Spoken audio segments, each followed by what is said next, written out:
In Marty Supreme in 1950s New York, Marty Mauser, played by Timothée Chalamet, a young man with a dream no one respects, goes to hell and back in pursuit of greatness. Marty Supreme is directed by Josh Safdie, and this film is his solo directorial debut, but he has co-directed films with his brother Benny Safdie, such as Uncut Gems and Good Time. Well, this film, Marty Supreme, was a wild ride. This is the first. I have to admit, this is the first time I've seen a Safdie movie. I haven't seen Uncut Gems. I haven't seen Good Time. I haven't seen a Smashing Machine yet. So this is my first introduction to their work. And I've heard like a lot of crazy things about their films. And this film definitely lives up to those expectations and that reputation. This film is a wild ride. I think the biggest strength for this film for me was it's so unpredictable. It just goes in. It's very hard to predict where this film is going. Every time you think you know where it's going, it just something crazy happens and then goes in a completely different direction, and then a character does something, and then the character goes away for about 20 minutes, and then that character comes back and does something crazy, and then it just goes in so up. It's just such a roller coaster ride, and I think that's probably the main strength of the film for me. And another strength of this film is the casting is pretty much pitch perfect the whole way through in this film. Timothée Chalamet, he really carries this film. He's pretty much almost in every scene of the film, and his character has a quiet confidence about him. Like every time, like the camera is quite close to his face, and every time you see him, he's like just surveying the room and just thinking. You can actually see, like, you visually see him thinking what his next move is, and he has such a confidence in this film, and it's such a magnetic performance by Timothée Chalamet. And the supporting cast in this film, as I said before, is pitch perfect. Gwyneth Paltrow plays this retired actress. She did movies in the 30s and 40s, and she's retired now. She's married to a wealthy businessman, and she ends up having like a bit of a romance with Timothée Chalamet, and then there's Odessa as Zayong, and her and Timothée Chalamet, they grew up in the same apartment building together, and they've known each other since they're 8 years old, and I think she's always been in love with him, but he's kind of like a little bit resistant to the relationship, and she's a bit of a firecracker, especially in the second half of the film. She gets into all sorts of trouble and causes trouble for Timothée Chalamet. And all of the actors in this film, they all get a chance to create like real lively characters. There's Kevin O'Leary as Gwyneth Paltrow's husband. He's kind of like the nemesis bad guy in this film, but he still comes across as quite human. Like him and Timothée Chalamet give a nice back and forth. Like Timothée Chalamet gives him some zingers throughout the film, because Kevin O'Leary's he lost his son during the war to the Japanese, and Timothée Chalamet, he's Jewish, and he teases him throughout the film.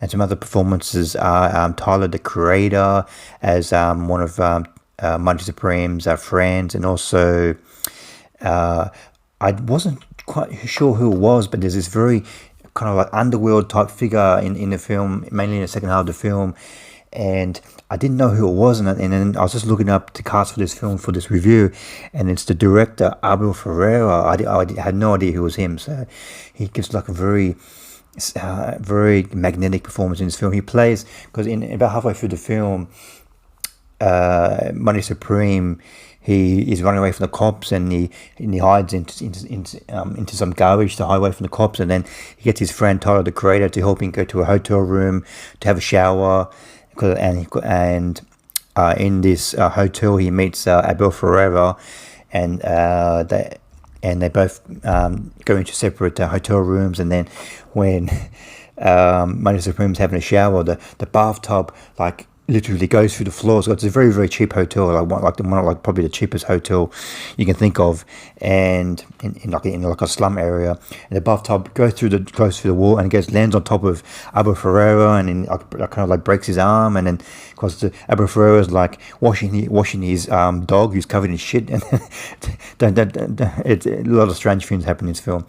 And and so we're introduced to him that way, and then Abel Ferrara ends up hiring Marty Supreme to take his dog to the vet, and then it's just one of the crazy things that happens throughout this film. And this film is such a roller coaster ride.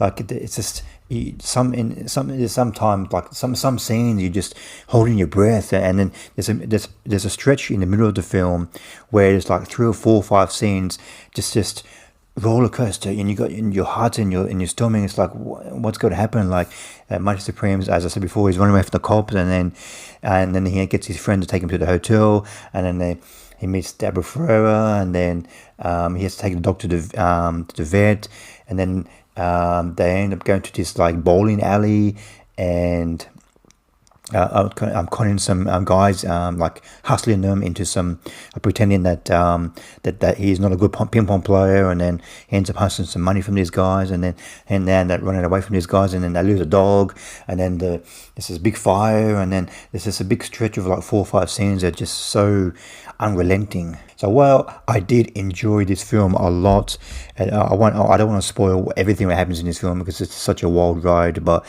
I think the one thing that prevents me from going from great to very, very good film is Timothée Chalamet as Marty Supreme. His fantastic performance, but I just found his character a little bit unlikable and a little bit hard to root for as the film goes on. But I do have to admit that at the end of the film, there's the final 2 scenes in the film. He then ends up showing some empathy for other people and for his situation, and I did end up getting quite emotional for his journey throughout the film at the end of the film. So yes, I did find his character quite unlikable, but at the end of the day, I was emotionally invested in his character. So I give Marty Supreme 4 stars out of 5. If you're a fan of the director's work, you'll probably definitely love this film. If you're new to the work, just like I am, I still definitely recommend checking out this film. It's such a wild ride and so unpredictable, so crazy, and so many things happen. And just the cast in this film is pitch perfect casting. Everyone gives fantastic performances, and they're all cast in their perfect role. So I definitely recommend checking out this film, Marty Supreme. It's such a wild ride and so unpredictable. Thanks for watching. What did you think of Marty Supreme? Please comment below what you thought of the film. See you next time. Bye.